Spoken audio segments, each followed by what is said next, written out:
Have you ever left a conversation feeling confused, doubting yourself, or even doubting reality?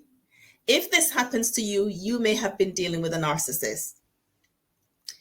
I'm going to talk about some of the signs that might make you know you're talking to a narcissist, especially if you're talking to someone in authority like your pastor, you're a preacher or a ministry leader. And if some of these things happening, then it's for sure that you are there's somebody who has narcissistic traits that you have been dealing with. Oftentimes it's really difficult to spot when someone in leadership, in authority, in our churches or in ministry have narcissistic traits, and we struggle to understand and identify them. And sometimes we're leaving these conversations really hurt and wounded. So today I'm going to talk about some of the tactics that they use and how you can spot them and the things that you can do to make sure that you're staying ahead in these conversations and you're not left doubting yourself or even doubting reality. So one of the tools that someone with a narcissistic trait might use is gaslighting. Gaslighting is a psychological manipulative tactic that they will use that will cause you to question reality. For example, they might say something and you are repeating back what they say or quoting them in a discussion because you want them to maybe take ownership or take responsibility, but they will say, that's not what I said. They will even make you question your own sense of reality, because you might be very sure that's what they said, but they will twist it and say that's not what I said, even when you are sure that's what they did. So they will twist facts to make you doubt yourself. Now, if you have if this is a pastor or a ministry leader that you are trying to have a conversation with in order for them to take responsibility or for them to admit that they've hurt you, and they're saying, that's not what I said, and they're twisting reality, and this is happening repeatedly, you will start to doubt your own sense of reality. Also, if they do, here is how this might work in a religious context. When a narcissistic preacher or a preacher with a narcissistic traits, they might use scriptures and tell you about the years that they have in ministry as a subtle validation or a subtle way to invalidate you and your concerns. They might say, I've been in ministry for 20 years. I've been in ministry for 30 years, and you are just starting out. And the implication is they know more than you, and how dare you question anything that they do, and also make you try anyway to make you feel like your concerns are not valid. So those are the ways that they will use it. Another tactic that they'll use is distraction. They will use distraction by bringing up unrelated issues to distract you. Let's say you approach them with a legitimate concern. Instead of addressing it, they might bring up something you said or did months or even years ago as a way to try to create confusion and to divert you from the real issue. The goal of diversion is to discredit you and to plant doubt in others' minds about you and about your credibility. It's a way of avoiding accountability. So here's how you manage people with this kind of traits. You want to stick to the script. You want to stick to the concern that you have. You want to stick to the issue that you raise.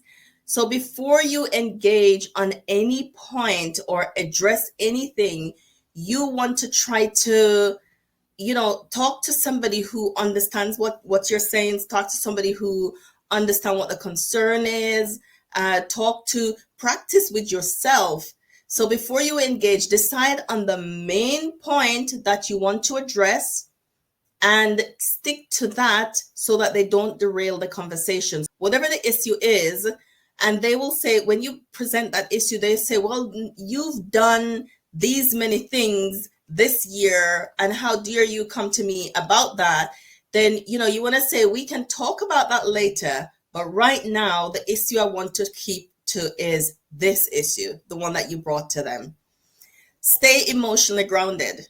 If you get flustered or in any way appear that they have unnerved you, they will see that as a sign that they're getting in, and they will continue to press. So you want to stay calm.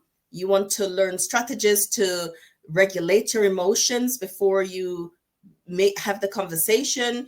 You want to do deep breathing quietly. You want to keep your foot firmly grounded on the floor. You're praying quietly so that you're staying calm and collected so that the conversation can continue. Because otherwise, if they see any sign that you might be struggling, they will take over and they will see that as a sign of weakness and start to do the manipulative and distracting. Set boundaries. If they continue to deflect or to gaslight, end the conversation. It's okay to say, I don't think this discussion is productive right now. It's okay to say, I don't believe we're getting anywhere. I think we should talk about this another time. It's okay to say that. Set boundaries. If you feel like you're not going to be able to manage your emotions and maybe you're going off, it's okay to stop the conversation and to stop the conversation and to do something differently.